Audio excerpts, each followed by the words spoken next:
የዲጂታል ሄልዝ ቤተሰቦችና ፎሎወሮች ዛሬም በሌላ ፕሮግራም መጥተናል። ያው ኢንተርቪው የሚያደርጉ እኔ ዶክተር መሐመድ ኢብራሂም እዛ ዛሬም ከዶክተር ገብረመድህን አሲስታንት ፕሮፌሰር ኦፍ ደርማቶሎጂስት ከእሱ ጋር በመሆን ዛሬ ሌላ ፕሮግራም አዘጋጅተናል።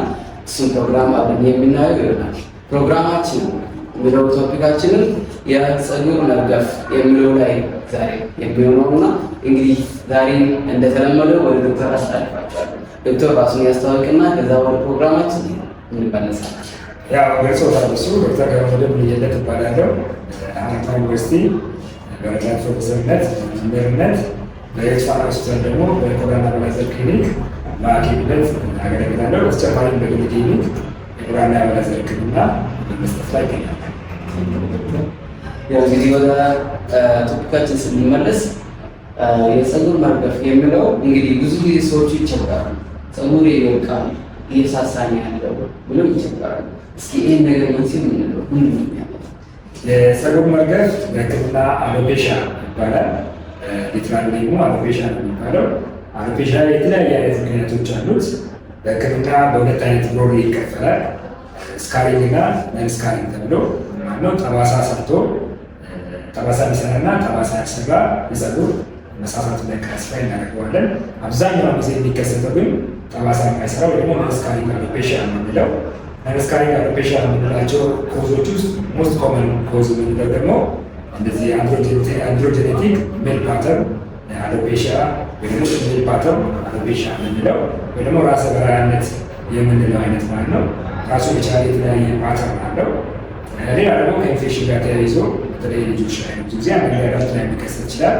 ደርማቶፋይት የምንላቸው ፈንጋል ኢንፌክሽን ጋር ተያይዞ ቲኒያካፕቲስ የምንለው እሱም የፀጉር መሳሳት ሊያስከትል ይችላል። እሱም ጠባሳ የሚሰራና ጠባሳ የማይሰራ ይችላል። ግን አብዛኛው ጊዜ ጠባሳ የማይሰራው ኮመንሊ ይታያል። ከዛ በተጨማሪ ደግሞ አሎፔሺያ ኤሪያታ የምንለው ወይ ደግሞ በተለምዶ ሰው ላሽ እያለ የሚጠራው ማንኛውም ፀጉር ያለው ክፍል ላይ ሊከሰት የሚችል ብዙ ጊዜ ስካልፕ ላይ ነው፣ አናታችን ላይ የዚህ ላይ ወይ ደግሞ ሚኬር ላይ አዝላ ላይ ይሄ ያለበት ላይ ድንገት ፀጉራችን ማቆሞ ልናገኝ የምንችል በተለምዶ ላሽ የሚባል የሚደርስ ነገር የለም። ለሕክምና የራሱን የቻለ አቶ የሚሆን ይሰው ደረግ በተለምዶ የሚታወቀው ላሽ የሚባለው ነው። በዚህ አሁን እስከ ጠባሳ ሳይሰሩ እስከ መሳሳት የሚያስከትሉ ናቸው። ሌላ ደግሞ ከስትረስ ጋር ከኬሞቴራፒ ጋር ተያይዞ እንደዚህ ኢፈርቬል የሚላቸው አናጅን ኢፈርቬል፣ ቴሎጂን ኢፈርቬል የሚባሉ ዝም ብሎ ቁመቱ ፀጉር በሴቶች ላይ ምንም ነገር ሳይኖር ፀጉራቸው እንደዚህ ሊሳሳ ይችላል። እና ደግሞ ከክሮኒክ ኢልነስ ጋር ወይ ደግሞ ከላይፍ ስታይል ጋር እንደዚህ ዲፕሬሽን ላይ ወይ ደግሞ ሀዘን ላይ ስንሆን ፀጉራችን ድሮ ከነበረው ይዞታ ቀንሶ ሳስቶ ልናገኝ ይችላል። እንደዚህ አይነቶቹ ጠባሳ ሳይሰሩ ፀጉር ሊሳሳ የሚያደርጉ ናቸው። ጠባሳ ሰርተው ፀጉር ሊሳሳ የሚያደርጉ ደግሞ ብዙ ጊዜ ከህመም ጋር ቆዳ ህመም ጋር ተያይዘው አንዳንዴ የቆዳ ህመም ፀጉር ላይ ብቻ ሊከሰት ይችላል። ተጨማሪ ላይ ሰውነት ክፍል ላይ ተከስቶ ቆዳ ላይ ሲከሰት በአማርኛ ብዙ ጊዜ ፕሮፐር ተርም የላቸው ለላይከር ፕላነስ የምንላቸው ዲስኮይዶፕስ የምንላቸው ስክለሮደርማ የምንላቸው ሌላ ደግሞ እነዚህ ፒስታሪ ደርማቶሶች አሉ። ፀጉር ላይ ደግሞ ኢንፍላማቶሪ የሆኑ ቲኒያካፕቲሶችን ፀጉራችን ላይ ጠባሳ ሰርተው ፀጉር መሳሳት ሊያስከትሉ ይችላሉ ማለት ነው። እንግዲህ ዶክተር ሰፋ አድርጎ ነገር እሺ፣ ፀጉር ብዙ ጊዜ በተለምዶ ኖርማል የምንለው የመውደቅ እንትን አለው። እሱ ኖርማል የምንለው ምን ያህል ነው? ኖርማሊ ፀጉራችን በየቀኑ ያድጋል። ፀጉር ባይዘው ከሌላ ሰውነታችን ክፍል በተለየ መልኩ እድገቱ አሁን ሌላ ሰውነት ክፍላችን የሆነ ጊዜ ያድጋል ወይ ሞትና ይተካል። ፀጉራችን ግን እንደዚህ እንደ ሌላ እንትን ሲንክሮናይዝ የሆነ ሳይሆን አንሲንክሮኒካል ነው። ምን ማለት ነው? የተወሰኑ አብዛኛው ፀጉራችን ክፍል እድገት ላይ ያለ አናጅን የምንለው አለ። ሞዛ 90% የሚሆነው ሁሌ እድገት ላይ ነው ያለው። በየቀኑ እያደገ ይሄዳል። ሌላ ደግሞ ቴሎጂን የምንለው ፌዝ አለ። እስከ 3 ወር ድረስ ላስት የሚያደርግ ያኛው እስከ 6 ዓመት ድረስ አናጅን የምንለው ፀጉራችን ያቆረጥ ነው። እስከ 6 ዓመት ድረስ በየቀኑ እያደገ ይሄዳል። እስከ 6 ሜትር አይነት ያህል እስከ ጀርባችን ድረስ ማደግ እስከ 7 ሴንቲሜትር እስከ 7 ሴንቲሜትር ድረስ አድጎ እስከ መቀመጫችን በሴቶች ላይ ለባንካ ቆረጥ ነው ማለት ነው። ሌላ ደግሞ ረስቲንግ ፌዝ የምንለው ቴሎጂን የምንለው አለ። ለ3 ወር ያህል ላስት የሚያደርግ ከዛ ከቴሎጂን ፌዝ ውስጥ ጨርስ ደግሞ ፓተርክ እነዚህ ፎርም የሚያደርጉበት ፌዝ አለ። ብዙ ጊዜ እስከ 3 ሳምንት ድረስ ላስት የሚያደርግ ማለት ነው። እድገታቸው እንደዚህ ነው። የመውደቅ ስለዚህ ፀጉራችን የሚያ በየቀኑ ያድጋል። በየቀኑ ደግሞ ያን ያህል ይረግፋል። አቨሬጅ በቀን አንድ ሰው ከ100 እስከ 150 ያህል የፀጉር ዘለላዎች ይረግፋሉ ተብሎ ይታሰባል። ያ ማለት ኖርማል ራስ ላይ ስንተኛ የሚረግፈው ፀጉራችን ስናበጥር፣ ስንታጠብ፣ እጃችን አሸታሸት ስናደርግ በየቀኑ ያን ያህል የፀጉር መውደቅ ልናይ እንችላለን። ግን በተመሳሳይ ያን ያህል ደግሞ በየቀኑ ያድጋል ማለት ነው። ስለዚህ አብኖርማል ሄር ፎል ወይ ደግሞ አሎፔሺያ ወይ ደግሞ ሪፈርቤዝ የምንለው ከዚህ ቁጥር በላይ ሲሆን ነው ማለት ነው። በጣም አሪፍ ነገር ነው። እኛ እንግዲህ ሌሎች ሰውነታችን አካል እንደዚህ ቢያደርግ እንሰጡር አስባችኋል? ስለዚህ ጥሩ ነው እና ልዩነት አለ በወንድና በሴት የፀጉር መርገፍ ልዩነት አለው። ቅድም ያላቸው መስሎች ተመሳሳይ ናቸው። አሁን ለምሳሌ ካላቸው ውስጥ ቅድም ውስጥ የሚታወቀው አንድሮጀኔቲክ አሎፔሺያ ያለው ስሙ ራሱ የሚያመለክተው አንድሮጀን ሆርሞን ነው። ቴስቶስትሮን ሆርሞን ጋር ተያይዞ ጄኔቲክ ደግሞ ጄኔቲክ ኮምፖነንት አለው ማለት ነው። ከፋሚሊ ሂስትሪ ጋር ተያይዞ የፀጉር መርገፍ ማለት ነው። ስለዚህ እሱ አንድሮጀኔቲክ አሎፔሺያ ነው። ሜል ፓተርን እና ፊሜል ፓተርን ተብለዋል። ሜል ፓተርን የምንለው ብዙ ጊዜ ከቴምፕል አካባቢ እዚህ ልክ በኤም ሼፕ ሰርቶ መጀመሪያ ቀን ይጀምርና እያለ ወደኋላ እስከ ክራውን ድረስ ኤሪያ ኮምፕሊትሊ ቦልድ ሊያደርገን ይችላል። ፊሜል ፓተርን የምንለው ብዙ ጊዜ ዳይፊውዝ የሆነ ቲኒንግ ኦፍ ዘ ሄር ነው። ብዙ የሚያካስታቸው ፀጉራቸው አጠቃላይ እዚህ ሴንተር አካባቢ ላይ ይሳሳል፣ ግን መጨረሻ ላይ እዚህ ክራውን አካባቢ ላይ ደግሞ ትንሽ የሆነ ቦልድነስ ልናይ እንችላለን። ስለዚህ ልክ እንደ ወንዶች ፉል የሆነ ፊሜል ባልድነስ ላናይ እንችላለን። 45% ምናምን ነው ሴቶች ላይ የምናየው። ወንዶች ላይ አብዛኛው ጊዜ መጨረሻ ላይ እንደዚህ አይነት ጄኔቲክ አሎፔሺያ ያላቸው ቦልድ ሊሆኑ ይችላሉ። እስከ ክራውን ከቴምፕል ኤሪያ ጀምሮ እንደዚህ ኤም ፓተርን የምንለውና ኮመንሊ ኦ ፓተርን የምንለው አይነት ነው ያለው። ሴቶች ላይ ግን እቺ ኦ ፓተርን ማለት እሷ የምትከሰተው ስፔሲፊካሊ 5% ያህል ነው። ሌሎቹ ዳይፊውዝ የሆነ ቲኒንግ ኦፍ ዘ ሄር የሚያጋጥሙ ናቸው። በቃ የፀጉር በራነት የኛ ነው የወንዶች እና ኮዝኑ ያው ምን እንደሚያመጣ አይተናል። እንግዲህ ከዚህ በመቀጠል ይህ ጭንቀት ፀጉር በራነት ሊያስከትል ይችላል። ፀጉር መርገፍ በትክክል ስትረስ በሚሆንበት ሰዓት ላይ ቅድም እንዳለው ሰውነታችን የሚያመነጫቸው ሆርሞኖች አሉ። ከስትረስ ጋር ተያይዘው እነዚህ ኮርቲዞል ሆርሞኖችን ያመነጫል። እነዚህ ኮርቲዞል ሆርሞኖች ደግሞ ዳይሬክትሊ ሰውነታችን ፀጉር እድገት ላይ የራሳቸው የሆነ ተጽዕኖ አላቸው እና ፀጉር ፕሮፐርሊ እንዳያድግ ፕሮፐርሊ ትክክለኛ ኒትሪሽን ወደ ፀጉር እንዳይሄድ ምናምን ስለሚያደርጉ እድገት ማድረግ እንዲገባው ፀጉር ማደጉን ያቆምና ወደ ረስቲንግ ፌዝ እንዲሄድ ብዙ ከስትረስ ጋር ተያይዞ የሚከሰተው የፀጉር መርገፍ ቴሎጂኒክ የምንለው ረስት ላይ ያለው እንደዚህ ቅድም እንዳለው ተማሪዎች ፈተና ላይ ሲሆኑ ወይ ሰሩ ሀዘን ላይ ሲሆኑ ወይ ደግሞ ክሮኒክ ኢልነስ ኖሮ በጣም ሲጨናነቅ ፀጉሩ ዝም ብሎ ሲሳሳና ሲረግፍ ሲሞት ምንም የለውም፣ አንደርላይን ኢልነስ የለውም፣ አያሳክሙም፣ ፀጉር ዝም ብሎ ይወርድብኛል ሲሉ ይሰማል። እና ይሄ የሚከሰተው በትክክል ስትረስ ጋር ተያይዞ ሰውነታችን ላይ የሚፈጠረው የሆርሞን ለውጥ ፀጉር መርገፍ አንድ ሊሆን ይችላል። ከዛ እንግዲህ ብዙ ጊዜ ሐኪሞቹ ማላጣና ቦርጭ ያላቸውን ብሎ ነው ያሉት የሚያዝም እና ያው ፈልገው ሳይሆን ስትረስ ስለሚበዛ ነው ማለት ነው።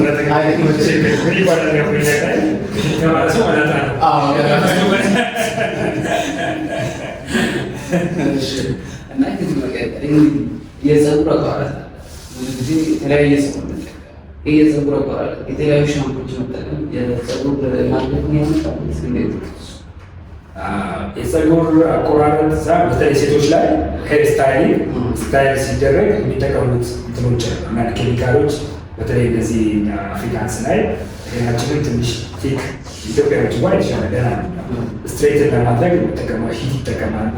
አንዳንድ ኬሚካሎችን ይጠቀማሉ። እነዛ ኬሚካሎች ወይ ደግሞ ሂቶችን ስንጠቀም ኖርማሊ ሄራችን በዚህ ሰልፈር ቦርን አማካኝነት የተያያዙ እንትን ናቸው ፕሮቲኖች ናቸው እና ኤክሰስ የሆነ ኬሚካል በተጠቀምበት ሰዓት በቀላሉ ሄሩ ብሬክ እንዲያደርግ ስለዚህ ፀጉሮች የተሰባበሩ እንዲሳሱ እንዲያደርግ ያደርጋል። በተጨማሪ ደግሞ ሻምፖዎች ራሱ የሚጠቀማቸው ሻምፖዎች አሁን እንዲያውም ጀስት አዌርነሱ እየጨመረ ስለመጣ የሰው ግንዛቤ እየጨመረ ስለመጣ ሻምፖዎችን ስሜትሊ መጠቀም እየጀመረ ነው። ሻምፖዎችን ስንጠቀም ሻምፖዎች ውስጥ ያሉ የተወሰኑ ኬሚካሎች አሉ።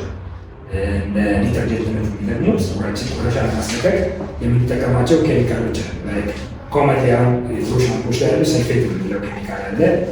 ላበት ሰልፌት የሚባል ሳሙና ላይ ያለ እንደዚህ ፓራስ የሚባሉ እንደ ፕሬዘርቫቲቭ የምንጠቀምባቸው ሻምፖ ውስጥ ያሉ ኬሚካሎች እንዳይበላሹ ፕሬዘርቫቲቭ የተወሰነ አንቲባክቴሪያ ያላቸው አልኮሎች አሉ። ግላይኮል እንደዚህ አልኮሎች አሉ። እነሱ ደግሞ ድራይ ማድረግ እንትን አላቸው። እንደዚህ አይነት ኬሚካሎች በመጠቀም ምሳሌ ፀጉርን ያስዳል። ግን የፀጉሩን ቅባት ኮምፕሊትሊ ሪሙቭ ስለሚያደርጉት ፀጉራችን ደግሞ ለስተረስ እንዲሆን ወዝ እንዲኖረው ናቹራሊ ሴባሽን ሲናረጎች ከሽሁር ጋር ተያይዞ ፊት ላይ ቅባት እንደሚበዛ ሁሉ የቅባት እጢዎች ፀጉር አካባቢ ላይ ብዛት ነው። የነዛ ጥቅማቸውን ደግሞ ምንድነው? ለፀጉራችን ወዝ እንዲኖረው ለስተር እንዲኖረው ነው። ስለዚህ እንደዚህ አይነት ሻምፖችን ስንጠቀም እንደዚህ አይነት ኬሚካል ያላቸውን ሻምፖች ስንጠቀም ናቹራሊ ያለንን ወዝ ፀጉራችን ላይ ስለሚወስዱት ፀጉራችን ፈዚ እንዲሆን ክርር ያለ እንዲሆን ለስተርነስ ወዝ የሌለው እንዲሆንና በቀላሉ እንዲሰባበር ይዳረጋል። ስለዚህ ፕሮፐር የሆነ ሻምፖ መጠቀም ያስፈልጋል ማለት ነው። ስለዚህ ፀጉር አቆራረጥ ሳይሆን ስታይል እና ከዚህ በቀጠል እንግዲህ ሌላው ብዙ ጊዜ ሰዎች ሲጨናነቁ ሄር ሎስ ሲያጋጥማቸው ወይም እንደዚህ ፀጉር ማርገፍ ሲያጋጥማቸው ይጨናነቃሉ። ለተለያዩ በሽታዎች ሊጋለጡ ይችላሉ። በተለይ ሳይኮሎጂካል ዲፕሬሽን ምናምን እነሱ እንዴት ነው የሚያደርጉት? በተለይ ወጣት ላይ ኖርማሊ ፀጉር መሳሳት ኤክስፔክት የሚደረገው ሰው ዕድሜው የጨመረ ሲሄድ ትልቅ ሰው የሚሆንበት ሰዓት ላይ ምናምን አይደለ። ግን አንዳንዴ ናውዴይስ ኤርሊ ኤጅ ላይ ኤርሊ ትዌንቲስ ላይ ኢቨን ገና ቲኔጆች ላይ ማለት ልክ ፀጉራቸው ሲያስተው እናያለና ያን ጊዜ ላይ ደግሞ እዚያ ነገሮች የሚከሰቱበት ሰዓት ለስትረስ የማጋለጥ አንዳንድ ሰው ደግሞ በጣም ሴንሲቲቭ ከመሆኑ የተነሳ በጣም ሳይኮሎጂካሊ ይጎዳል። ስለዚህ ሳይኮሶማቲክ ዲስኦርደር ነው የደርማቶሎጂ ቆዳ የፀጉር ችግር ነው፣ ግን ሳይኮሎጂካሊ ኢምፓክት ያለው ነው። ከዛ ውስጥ አንዱ ያን ኤጅ ላይ ሄር ሉዝ ማድረግ ነው። ስለዚህ እንደዚህ አይነት ሰዎች ፕሮፐርሊ ሐኪም ቀርቦ ሐኪም ምክርና ናይስ ደግሞ ክልላችን ላይ ይስራሉ ችን እንግዲህ ወደ መፍትሄ የሚገባ ያው መፍትሄዎች እንዴት ነው? አሁን ለእንደዚህ ለፀጉር ባራነት መፍትሄው ጥሩ መፍትሄ የሚባለው አሁን እንግዲህ ቅድም ከሜንሽን ካደረግናቸው ምክንያቶች አሁን ተሰጠን የተለያየ ያለ ነው። ማስካሪንግ አሎፔሻ የሚባለው ቦልድነስ የምንለው ነው። ሌሎቹ ኢንፌክሽን ከመጣ ኢንፌክሽን አድሬስ መደረግ አለበት። የተለያየ ሀገር ላይ ኮዞች ከመጡም እነሱም ፕሮፐርሊ እነዛ ጊዜዎች ትሪት ሲደረጉ ምክንያቱ ውስጥ ሲታከም የፀጉር መርገፍን እየቀነሰ ይላል። ግን ቦልድነስ የሚባለው አንድሮጀኔቲክ አሎፔሻ ነው። በጣም ቲኔጅ ኤር ላይ በሚከሰትበት ሰዓት ላይ ብዙ ጊዜ የራሱ ትሪትመንት አለው። ናይዴስ በሻምፖ መልክ የምንጠቀማቸው በሎሽን መልክ ላይ የሚደረጉ በታብሌት መልክ የሚወሰዱ እንደገና ደግሞ እነዚህ ፕሮሲጀራል የሆኑ ትሪትመንቶች ሰርጂካል ትሪትመንትና ሰርጂካል የሆኑ ፕሮሲጀራል ትሪትመንቶች አሉ። እንግዲህ አሁን በፌስቡክ በተለያዩ ሚዲያ እያየን ነው እንግዲህ የፀጉር ነቅለ ተከላ የሚባለው እሱ ነገር እንዴት ነው ሊነው ሲጠበቀ ነው እንዴት ነው እኛ እናደርግ የሚለው የዚህ ሰው ጥያቄ ነው። አሁን በሚዲያ ላይ የምናያለን፣ ማስታወቂያ እናያለን፣ ሶሻል ሚዲያዎች ላይ የምናያለን። ሀገራችን ውስጥ በተለያዩ ቦታዎች በሀገር ደረጃ ባለን ወደ አዲስ አበባ ጀምረው ይሰጣሉ። በውጭ ሀገር ዜጎችም የኛ ሀገር ሐኪሞችም ሕክምና መስጠት ጀምረዋል። ሄር ትራንስፕላንት ትራንስፕላንት ጊዜ የምናውቀው ለኦርጋን ለፕላኔት ከተደረገ በት ምናምን እንደዚህ አንዳንድ ነገሮች ላይ እንሰማ ነበር። አሁን ግን ፀጉር ላይ ደግሞ በደንብ የተሰራበት ያንና አለ። ነቅለ ተከላ ሄር ትራንስፕላንት አለ። ሁለት አይነት መንገድ በሁለት አይነት መንገድ ሊሰራ ይችላል። ሄር ፎሊክል ዩኒት ኤክስትራክሽን ይባላል። ፎሊኩላር ዩኒት ኤክስትራክሽን ይባላል እና ሄር ፎሊኩላር ዩኒት ኤክስትራክሽን እና ፎሊኩላር ዩኒት ትራንስፕላንት ይባላል። ፎሊኩላር ዩኒት ትራንስፕላንት ማለት ያው ነቅለ ተከላ ሲደረግ ኖርማሊ የወር ሳይት ሊኖረን ይገባል። ብዙ ጊዜ ቦልድነስ የሚከሰተው የፊት ለፊቱ የአናታችን ክፍል ላይ ነው። ስለዚህ የሆነ የአናታችን ክፍል ሞላ ያለ ፀጉር ያለው መሆን አለበት። ንቀት ለማካሄድ ከኋላ ፀጉራችን የሳሳ ከሆነ ለዛ ነገርም ትክክለኛ ስጋ ሊሆን እንችላለን ማለት ነው። ስለዚህ ከዶነር ሳይት ተወስዶ ከኋላችን ላይ ተወስዶ ነው ወደፊት ፕሮሲጀሩ የሚሰራው እና ፕሮሲጀሩ ሲደረግ ሁለት መንገዶች አሉ። ፎሊኩላር ዩኒት ትራንስፕላንት እና ፎሊኩላር ዩኒት ኤክስትራክሽን ይባላል። ፎሊኩላር ዩኒት ትራንስፕላንት ማለት ልክ እንደ ግራፍት የተወሰነ ቀጭን ቆዳው እንደ ፀጉሩ ይነሳና ከዛ ሐኪሙ ፕሮሲጀር እያንዳንዷ ፎሊክል በብቻ ሰፓሬት አድርጎ ልክ ችግኝ እንደሚጠቀም እዛ መላጥ ቦታ ላይ እንዲጠቀም ይደረጋል። ሁለተኛውና ትራንስት የሆነው ደግሞ ራሷ እያንዳንዷ የምትወሰደው በዶነር ሳይት ራሷ ፀጉሯ እያንዳንዷ ፎሊክል በዩኒት ማለት እያንዳንዷ ዩኒት ተነቅላ እዛ ቦታ ላይ ወደ ሁለቱም ስንጠቀም የራሱ ዲጂና ዲስካማቴስ ነበር። የመጀመሪያ በምንጠቀምበት ሰዓት እንዳለ ቆዳውን አስተን ስለምንወስድ እዛ ላይ እስካን ትልቅ የሆነ እስካን ሊተር ይችላል ዶነር ሳይት ላይ። አንዳንዴ ደግሞ የተሰፋበት ቦታ ላይ ራሱ የተወሰደበት ቦታ ላይ ኬሎይድ ነገር ትልቅ ወፈር ያለ ጠባሳ ያመጣ ይችላል። ወይ ደግሞ የተሰፋው ራሱ ይለቅና እዚህ ብሊዲንግ ሞቶ መለጠት ነገር ምናምን ይፈጠራል። ስለዚህ ብዙ የሚመከረው ምናልባት ስለሚባል ሁለተኛው ፎሊኩላር ዩኒት ኤክስትራክሽን የሚባለው እያንዳንዷ ነገር መትከል ላይ ማለት ነው። እንግዲህ ያው መላጣዎቹ ሰምታችኋል ብዬ ተስፋ አደርጋለሁ እና ይህንን ይመስላል። እንግዲህ ውጤቱን እንዴት ነው አሁን እድሜው አለ እድሜው አለ ስንተኛ እድሜ ላይ ወይስ 40 ቤት ወይስ 30 ቤት 50 ቤት የትኛው ነው ቢሆን ነው? ትክክለኛ ጥያቄ ነው። አብዛኛዎቹ ነገር የሚከሰተው እድሜያቸው ከፍ ያሉ ሰዎች ላይ ነው። ግን ናዊዴስ እንዳለው ወጣቶች ላይ መከሰት ስለተጀመረ ወጣቶች ደግሞ ብዙ ጊዜ ለዚህ ነገር ሴንሲቲቭ ስለሆኑ ሕክምናውን ቶሎ ማግኘት ማድረግ ይፈልጋል። ግን እንደ ፕሮፐር ተብሎ አድቫይስ የሚደረገው ትሪት ለመደረግ ከ30 እስከ 45 ባለው ኤጅ ነው አፕሮፕሬት ኤጅ ተብሎ ሪኮመንድ የሚደረገው። ግን እንደ ኤጅ ሊሚት 25 ዓመት በላይ ሊሰራ ችግር የለም። 25 በታች ግን ብዙ ጊዜ ሪኮመንድ አይደረግም። ብዙ ጊዜ አይሰራም። ሐኪሙም ለመስራት ዝግጁ አይደለም። ምክንያቱም ምንድነው አንድ ሌስ ነው ኤክስፔክቴሽናችን ሀይ ነው የሚሆነው አውትካም ላይ ከእሱ የተደረገን ዋናው ሄር ግሮዙ ሄር ቦልነሱ ስቴብል ነው። ምክንያቱም ፎከስ እያደረገ ስለሆነ የመጨረሻ ላይ ይችላል አሁን ያለበት የተመለጠው ደረጃ የመጨረሻ ላይ ይችላል። እሱ ትራንስፕላንት ካደረግን በኋላ ከአንድ ዓመት ከሁለት ዓመት በኋላ ተመልሶ ሌላ ጎንና ጎን ይወጣና ሌላ ሁለተኛ ትራንስፕላንት ሊያስፈልገን ስለሚችል ብዙ ጊዜ ትራንስፕላንት ለማድረግ ቦልነሱ ስቴብል ሲሆን ቢሆን ይመረጣል። ያ ደግሞ ጊዜ የሚሆነው 30 ከዛ በላይ ስቴብል ሲሆን እነዛ ላይ ያሉ ሰዎችን ኤክስፔክቴሽናቸው ሪያሊስቲክ ስለሚሆን ብዙ ጊዜ አውትካሙ ጥሩ እና ብዙ ጊዜ ይህን ነገር ክላስ ሲደረግ ፕሮሰሱ ህመም አለው ወይስ የተለያዩ አሁን ፓስታሞንስ ኮራፕ ሳይድ ኢፌክት አለ ችግሮች ያስከትላሉ? እሱን ኮሰብ ነው እንደዚህ አይነት ምን አይነት ችግሮች አሉ?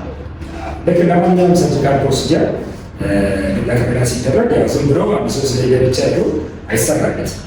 ያው እነዚህ ፕሪኦፕሬቲቭ እንትኖች ኢቫሉዌሽኖች አሉ። ፕሪፕሮሲጀራል ፕሮሲጀሮች ይደረጋሉ ማለት ነው። ኢቫሉዌት ይደረጋል። ፔሻንቱ ጀርባ ላይ ብዙ ሁኔታ ይታያል።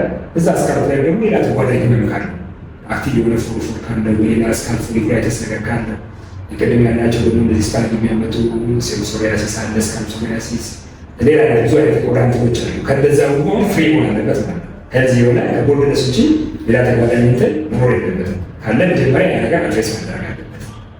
ያ አድሬስ ከተደረገ በኋላ ልክ እንደ ሰርጂካል ፕሮሲጀር ስለሆነ ፔንፉል ስለሆነ መጀመሪያ ፕሌስ ከተደረገ በኋላ አናስቴዥያ ተደርጎ አናስቴዥያ ሲሰጥም በራሱ ላይ ፔን አለው መርፌ ሲወጋ ከዛ በኋላ ከዶነር ሳይት ተወስዶ ትራንስፕላንት የሚደረገው እና አንድ ፕሮሲጀር ቴስት ታይም እንደዚህ ኤድሜትድ የሆነ እንደዚህ ቀኑ ሙሉ ይችላል ሲሰራ አሁን የረስ ተወስዶ በአንድ ባክሳ ፖሊሳ የሚያደርግ ፕሮሲጀር ሚኒመም 6 ሰዓት ከዛ በላይ ሊፈጅ ይችላል።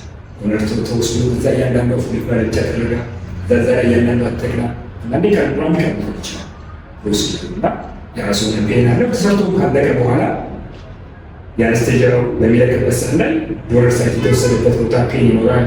ስዌል የገረጠት ነገር ሊመጣ ይችላል። ደርዛ ውስጥ ይፈስና ትልል ይችላል። አማን ተሰርቶ ከተወሰነ ጊዜ በኋላ ራሱ ዶነር ሳይት ሄር ሎስ ይባላል። ደግሞ ሾክ ሎስ የሚባል ልክ የተወሰደበት ቦታ ላይ አካባቢ ቦርዱ ብሎ ይችላል፣ ጸጉሩ ሊሳሳ ይችላል። እዛ አካባቢ ያሉ ቬዝሎች ዳሜጅ ሊሆኑ ስለሚችሉ ግን ተመልሶ በግብር መለክትነት ያለው ግን ተሰርቶ እዛ አካባቢ እዚህ ጋር ሌላ በላጣ ብለው ሁሉ ሊመጡ ይችላሉ። እና እዚህ ዲዛይነሮችን ኤክስፔክት ማድረግ ፕላስ ደግሞ ፕሮሲጀሩ ተሰርቶ ለመጀመሪያ አንድ ወር አካባቢ ስቲል የቅድም ያላቸው ፔኖች እነዚህ ዲስኮምፎርቶች እንደፈለግን መታጠብ አንችልም፣ ኬር ማድረግ ያለብን። አንዳንዴ የሚሰጡ ስፕሬዎች አሉ ሪጀክት እንዳያደርግ አንዳንድ ሎሽኖች ማለት ነገር ተጨማሪ ሊሰጡ ይችላሉ። እና ብዙ ጊዜ ፕሮፐር የሆነ አውትካም ወይ ደግሞ ውጤቱን የምናየው ተሰርቶ ከ4 ወር ከ5 ወር በኋላ ኢሚዲየት አይደለም ማለት ነው። ፍሩት ግን ማለት ከተሰራ በኋላ ፕሮፐርሊ ከተሰራ ውጤቱ ፐርማነንት ጥሩ አውትካም ነው። ስለዛ ውጤቱ እስኪታይ ድረስ ያው ጊዜ ይወስዳል። ሰፖርት በቅዶ የምንፈልገው አይነት ነገር ለማየት ያን ያህል ጊዜ መታገስ ይፈልጋል። ግን ያው ከስተመሮች ሊለያዩ ይችላል። አንዳንዴ ይሄ ነገር ለረጅም ጊዜ ነው የሚቆይልኝ ወይስ አሁንም ድጋሚ የፀጉር ባለመት ሲመጣብኝ ይችላሉ ጠይቅ ይችላል። እውነት ያ እንዳይከሰት ቅድም ባለው ፕሮፐር ኤጅ ምን አለበት ማለት ነው። ስለዚህ ልክ እንደዚህ አይነት አውትካም ጥሩ ስቴብል የሆነ ፐርማነንት ሶሉሽን ለማግኘት የሆነ ኤጅ አፕሰርት ሊሆን ነው። አንዳንድ ፔሻንቱ ፎርስ አድርጎ ችግር የለውም ጋዜ ተካለ ይሰራል ብሎ ፑሽ ሊያደርግ ይችላል። አግሪ ካደረገ ኮንሰንት ፎርም ሞልቶ ፔሻንቱ ሊሰራለት ይችላል። እንደዚህ አይነት ሰዎች ቅድም ምንድናለው ሎሱን ስለማይጨርስ ስቴብል ስለማያቸው ኤርሊያ 21 አካባቢ ና ከተሰራላቸው ቅድም ያልከው አይነት ነገር ሊያጋጥም ይችላል። ሁለተኛ ፕሮሲጀር ሊጋለጡ ይችላሉ ማለት ነው። ለዛ አሁን እንደዚህ ግራፍት የምናደርገው ከዛ ቦታ እንደዚህ አይነት ችግር ሊያጋጥም ሊጠፋም ይችላል ማለት ነው። ይሄ ነገር ድጋሚ የምሰራበት ሁኔታ ምን ይችላል ከተባለ እንደዚህ አይነት ሊሰራላቸው ይችላል። ፕሮፐሬት ላይ ሆነና ቅድም ያለው በተለይ ሁለተኛው አይነት የፕሮሲጀር አይነት ፎሊኩላር ኤክስትራክሽን ከተሰራ የተሰራበት ቦታ ላይ ራሱ የሚሰራውን ጠባሳ ያን ያህል ፕሮሚናንት አይደለም። አውትካምን ጊዜ ጥሩ ይሆናል። እንግዲህ አሁን የአብዛኛው የነገር ትክክል ያወራው ነው። እንግዲህ የወንዶች ከሆነ የሴቶች እንዴት ነው? እነሱ ሴቶች ላይ ከተመዳለ 5% ምናምን እንደዛ አይነት ነገር ነው፣ ትንሽ ነው። እነሱ ላይ ያን ነገር ማድረግ ይቻላል። ከግብረ ሳይቶች ነው ብዙ ጊዜ ሴቶች ላይ ሲሆን ወይ ደግሞ ግን ነገር ቲኔጆች ላይ ሲሆን እስከዛ ድረስ ምን ልጠቀም ይችላል 30 ዓመት እስኪ ሞባይል መላጣ ምናምን ሊሉ ይችላሉ። እና እንደ ሰከንድ ኦፕሽን ከገምዳለው ቶፒካል የምንጠቀማቸው ትሪትመንቶች አሉ። ቲክቶክ ላይ ሶሻል ሚዲያ ላይ የምናየው ኦክሲጅን አለ። ሁለት አይነት ፕሪፓሬሽን አለ፣ በ5% እና በ2% አለ። 5% በወንዶች ሲሆን 2% ደግሞ ሴቶች ነው የምንጠቀመው። እና ለምሳሌ ዋን ኢሜል ለወንዶች ትዋይስ ፐር ዴይ አንዷ 60 ኢሜል ነው የምትይዘው። ስለዚህ አንዷ ለአንድ ወር ናት ማለት ነው። ጠዋትና ማታ እሷን በማድረግ የተወሰነ ልክ ነው የሚያደርገው። ቀጥታ እንትን የለውም። ኦክሲጅን ስንጠቀም በፀጉራችን የሚሄደውን የደም ፍሰት ስለሚጨምር ፕሮፐር ኒውትሪሽን እዛ አካባቢ እንዲያገኝ ምናምን ስለሚያደርግ ሄሩ እንዲፋፋ እንዲ ያደርጋል። እና ብዙ ጥሩ ውጤት ለማግኘት ከሌሎች ሕክምና በተለየ ኦክሲጅን ስንጠቀም ጥሩ ውጤት ለማግኘት ከ3 እስከ 4 ወር ሲ መጠቀም ያስፈልጋል። ከዛም በኋላ ግን ከተው ነው በ3-4 ወር ጠቅመን በ3-4 ወር ያለ መልሰን ከተው ነው ወደ ነበረበት የመለስ እንትናለው። በዚህ ኮንቲኒስ መጠቀም ትራንስፕላንት እስክናደርግ የተለያዩ ጥሩ ውጤት ለማየት ያን ማድረግ ያስፈልጋል። አንዳንድ እንደ ሰከንዶች ደግሞ አናዴስ ፊናስተራይድ የሚባል በታብሌት መልክም ነው። ፊናስተራይድ ምንድን ነው የሚያደርገው? ኖርማሊ ቅድም እንዳለው ለሜል ፓተርን አንድሮጅን ኮምቢኔሽን ምክንያት ነው ራሱ አንድ አንድሮጅን ነው እና ይሄ አንድሮጅን ነው ቴስቶስተሮን የምንለው በ5 አልፋ ሪዳክቴስ ኢንዛይም አማካኝነት ወደ ሃይድሮቴስቶስተሮን አክቲቭ የሆነ ቴስቶስተሮን እንደዚህ ፀጉራችን ቦልድ እንዲሆን ቁሳችን እንዲጎበና እንድናወጣ የሚያደርገው ደግሞ 5 አልፋ የሃይድሮቴስቶስተሮን እና ያን ኮንቨርት የሚያደርገው የደም ኢንዛይም ነው። ስለዚህ ወደዛ ኮንቨርት እንዳያደርግ ወደዛ ኮንቨርት ሲደረግ በሃይድሮቴስቶስተሮን ነው የሚያደርገው ኖርማል ሄራችን ኢንቲክ የነበረው ሄር ሚሊያችን እንዲሆን ወደ ቬለስ ሄርነት እንዲቀየር ስስ ሄር ለዚህ ሳራ ሲወለዱ ወዳቸው ላይ የሚወጣው አይነት ወደዛ እንዲቀየርና እንዲሳሳ ያደርጋል። ስለዚህ ያ እንዳይፈጠር ያን ሆርሞን ብሎክ የሚያደርግ ፊናስተራይድ የሚባለው ኢንዛይም ኢንዛይም ብሎክ ስለሚያደርግ ቴስቶስተሮን ወደ ሃይድሮቴስቶስተሮን ስለማይቀየር የተወሰነ ጊዜ ፀጉራችን እንደዛ ባለበት እንዲቆይ ይረዳናል። ያ ግን እሱ በላይ ደግሞ የራሱ የሆነ የጎንዮሽ እንትን አለው። እሱን ዲስከስ አድርጎ ሳይድ ኢፌክቱ እና ቤኔፊትን ኮምፔር አድርጎ ፔሸንቱ ያን መጠቀም ይችላል ማለት ነው። እና ለሴቶችም ብዙ ጊዜ 2% ሚኖክሲዲል ለትሪትመንት ኦፕሽን የምንጠቀመው ያው ለነሱ ደግሞ ሌላ ተጨማሪ እዚህ ቴክኖሎጂ የሆኑ ዊጎችን መጠቀም ይችላሉ። ተጨማሪ በጣም ፀጉራቸው ተካለ በዊግ መልክ ጊዜ አርቲፊሻል ናቹራል ዊጎች አሉ። ብዙ ጊዜ እንደምናየው ቻችን ብዙ ተጠቀሙት እሱ ማድረግ ይቻላል። ያኔም አሁን ፀጉር እንትን ፂም የለኝም እንዴት ነው ምን ልጠቀም? እንደኔ አይነቶች ውስጥ ይጠቀማሉ ሰዎች ደግሞ ጥሩ አውታ ገኙ ማለት ነው። ቅድም እንዳልኩት ምንድን ነው አጠቃሚ ሰዓት የሚያደርገው ብለድ ፍሎ እዚህ ያቀ ኖርማሊ ማይዞሚኖሲድን ለዚህ ሕክምና ሲሆን ፕራይመሪ ለዚህ ፐርፐስ ተብሎ አይደለም። ሚኖክሲዲን በራሱ ባዙሪያ ላይ ለሃይፐርቴንሽን ለምናምን የምንጠቀም አይነት ሕክምና እና እሱ የሚወስዱ ሰዎች በተጓዳኝ ሲታዩ ፀጉራቸው የፋፋ የሆነ ምናምን እዛ ነገር እንዴት ነው በሚል የተረጋግጣት ከዛ በኋላ ነው እንጂ ቀጥታ ፀጉር ላይ ስንጠቀመው ፀጉራችን ሰዎች ላይ የደም ዝውውር አሪፍ እንዲሆን ስለሚያደርግ ፀጉራችን ፕሮፐር ግሮ እንዲያደርግ ፕሮፐር ኒውትሪየንት ወደ ፀጉር ስር እንዲሄድ ስለሚያደርግ ያግዛል። ግን ስንተው ብዙ ጊዜ ተመልሶ ፎል የማድረግ ጋራንቲ የለውም ማለት ነው። አንዳንድ ሰው ገና ወደፊት የሚያደርግ ከሆነ ይሄኛው ኢኒሼቲቭ ይሆንና በዛው በፕሮግራማቸው ይቀርናቸው አሉ። አንዳንዶቹ ግን ሲያቆሙት ተመልሰው የመገፍ ሁኔታ ይታያል። እዚህ መሞከሩ አይከፋም። ከዚህ በመጨረሻ ያን ጥያቄ ያለን እንዴት ነው የፀጉራችን ጥሩ ሁኔታ ላይ ማግኘት የምንችለው? ምን አለ እንዳጠቃላይ ፀጉራችንን በተለይ ሀረር አካባቢ ምስራቅ ኢትዮጵያ ውሃችን ጥሩ አይደለም። ውሃችንን በጣም ጨዋማ ነው፣ ስሙቲ ነው። እሱም ራሱ ደግሞ ፀጉር ላይ ራሱ ላይ ኢምፓክት አለው እና ዝናብ በመብዛት የዝናብ ማጠቀም ነገሮችን በጭ ሆነ ደግሞ ፀጉር ሲታጠብ ትንሽ ኮንግለር ስናደርገው የሲፈላ ጨው ከስሴት ስለሚያደርግ አትለን በዚህ አይነት ውሃችን መጠቀም። ሌላ ደግሞ በጣም ፍሬ ሻምፖ ማድረግ በጣም ደጋግመን ማሳጅ ማድረግ እሱ ሌሎቹ በቂ ሆኑ ያደርጋል። አንድ ከላይ ከስነገር በኋላ ሁለተኛ ሻምፖ ማድረግ በቂ ነው። ሌላ ደግሞ ሳሙና ከመጠቀም ሻምፖ መጠቀም ይመካል። ሳሙና ኖርማሊ ቅድም እንዳለው ኬሚካል ንቱ እነዚህ ሶዲየምና ቤተሰብ የሚባለው በደንብ ያለበት በጣም ዲተርጀንት በማስጠቀቅ አሪፍ የሆነ ግን ፀጉር ላይ ደግሞ ስንጠቀሙ የፀጉር ቅባትን አብሮ ብዙ ምልክት ስለሚያደርግ ፀጉራችን ያን ወዙን እንዲያጣ በቀላሉ እንዲሰባበር ያደርጋል። ስለዚህ ለፀጉር ተብለው የተዘጋጁ ሰርፌስ ፍሪ የሆኑ ፓራቤንስ ፍሪ የሆኑ እዚህ ግላይኮል ብዙ የሌላቸው ሻምፖዎችን ፀጉር መታጠቢያነት ከሳሙና ይልቅ መጠቀም ከዚሁ ነው። ረጅም ጊዜ እንዲቆይልን ይረዳናል። ኤርሊ ዳንድረፍ ቢሆን ወይ ደግሞ የተለየ ፓቶሎጂ ፀጉራችን የሚከሰትበት ሰዓት ላይ ቶሎ ፕሮፐርሊ መታከም ቶሎ ሰርቶ እስካፍ ሰርቶ የሚያይለን እሱ ያስፈልጋል። እናመሰግናለን። እንግዲህ የዛሬ ፕሮግራማችን ይህንን ይመስላል። ሁላችሁም አይታችሁታል፣ ሰምታችሁታል። ዛሬ ብዙ ትምህርት እንዳገኛችሁ ተስፋ አደርጋለሁ። አንዱ ነገር መጀመሪያ ላይ አንድ በበሽታ ስንያዝ ያው መከላከል ላይ ብንሰራ የተሻለ መሆኑን ዛሬ ከዚህ ተረድተናል። ስለዚህ በሌላ ፕሮግራም እስክንገናኝ ድረስ ደህና ቆዩኝ እላችኋለሁ።